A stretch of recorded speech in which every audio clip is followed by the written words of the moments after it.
You know, we have a great crowd with us this morning, and I have to ask you guys a question.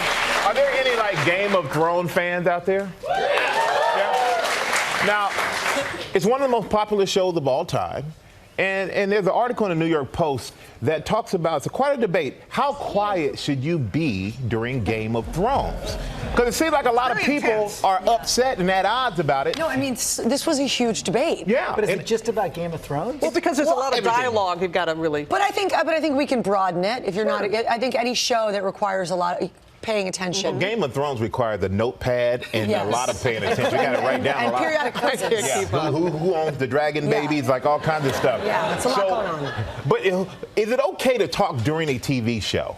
Depends. Yeah. Depends on the show. What kind of show is it okay to talk during? Dancing with the Stars. Yes. Yeah, when you say, like, The Bachelor.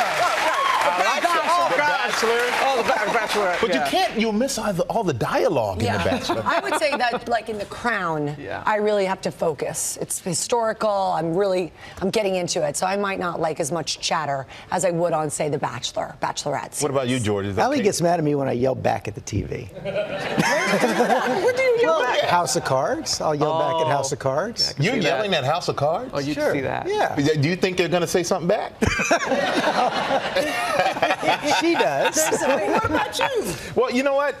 No, I don't like talking when I'm watching. Like I like to watch, and there's nothing more bothersome than when you're watching a program. And my brother did this, and probably the last argument we had. We're watching a recap of the Super Bowl in 2007, and he's talking to me, and I'm like, "Fool, I was there. Talk to me. Let me watch this thing." And I love my brother, but But if it's our hangout time at home, we're always chatting during the show. Sure. Yeah, it's sort of a social event. Well, a lot of people weighed in on they this. did. Amy, my producer, found a very funny system that Hillary Swanson has incorporated with her friends. My viewing partners and I have employed a system of timeouts. If someone has something to say during Game of Thrones, you raise your hand, you say, "I'd like to use one of my timeouts." We pause the show, we listen to whatever you have to say. Each viewer only gets 2 timeouts per episode. That's a lot of work. This is a lot of work. But we did. And then we had a few tweets about it as well. And Sean Keefe said, "Sometimes my wife will talk while I'm watching wrestling, but what am I really missing?" So that doesn't bother that's him. true. And Emma Noble Sala said, "My mom gets so annoyed when my dad talks during her shows that she banishes him to the basement." Fella. Come on. So there we go. There we go. There's our debate. Okay, we're going to put a guy's face up on the screen right now. I want you all to memorize it. Do we have it? Where is it?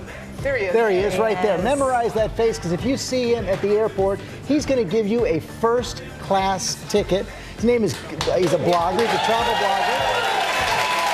His name is Gilbert Ott, and it's called the Catch Me If You Can Challenge. He's at JFK Airport right now. So this is going nuts online. How'd you come up with the idea, and what happened when it all started to get picked up? Well, all I can say is be careful what you wish for. I started the contest to try to, drum up a little bit of interest in my new website and maybe amuse a few people. And now I'm on Good Morning America, so I think it's going to be very hard to hide at the airport for the rest of the year. So will you explain to us how it works? I know you're a travel blogger. How does it work if someone spots you? What do they do? How does it all work? Where do you go if you give them your seat? Yeah, so basically the idea is that if you find me in an airport, like in the check-in lane, the security lane, walking around, grabbing some food, and you happen to be on my flight, I will gladly switch seats with you if you can identify me. Oh, and they say, have to "Hey, be on your you're flight." that guy. Well, yeah, I can't just run around. Tickets, But one thing but yeah, you did. if they're on my flight, yeah. But Gilbert, what if you're on the flight and you're already in your seat? Do Yeah. you swap then, or does it have to be before you get on the plane? Ideally, it would be before I get on the plane. It'd be pretty disheartening to actually sit into one of those very nice seats and have to turn around. But if someone's that motivated, I suppose I would switch with them. Yeah. Wait, Gilbert, how did you come up with the idea in the first place? So I'm kind of a big Richard Branson fan, and I had heard that on some of his airlines he actually switches seats with people in economy, and I thought that was kind of a fun idea. And I thought if one of these kind of eccentric billionaires can do it, that some nobody 30-year-old blogger can definitely do that. So I thought it would be an amusing idea, and here we are. So you're on a 20-hour flight to Singapore. Yeah, You're on a that could 20-hour flight happen. to Singapore. That You got could the happen this year. beautiful first-class bed. You're going to give it up? Oh yeah.